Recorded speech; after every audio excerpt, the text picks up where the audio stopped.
One of my favorite stories is the story of a woman who was in an impossible situation. She was in the middle of a desert and she had a child. And there's no one around. What did she do? See, this woman had her trust in Allah, but she didn't sit and wait for water to fall from the sky. She got up and she strove. She ran. She ran from Safa to Marwa looking for water. But here is what really affected me about her story. After she looked at Safa and there's no water, right? She's not seeing anything. She goes to Marwa, she's not seeing anything. Now she's already tried. What do we do in our lives when we've already tried something and it didn't work? What do we typically do? We give up. She didn't give up. She goes back to the same place she already checked.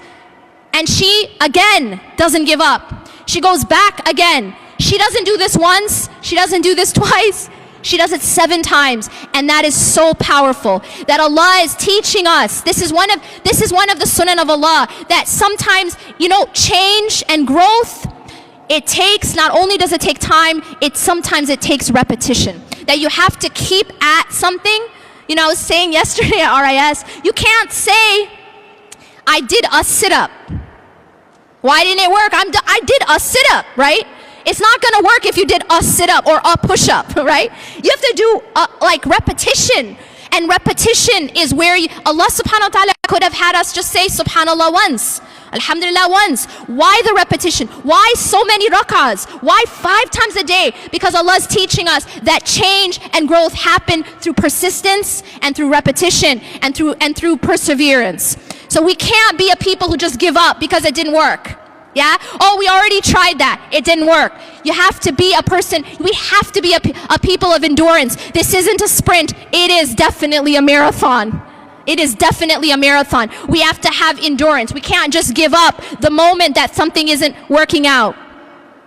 I'm going to end with this. It's one of my favorite du'as in that it encompasses how a believer's state should be in hardship.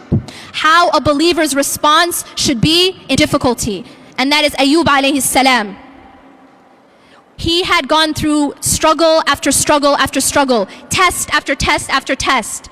His health was tested, his wealth, his family.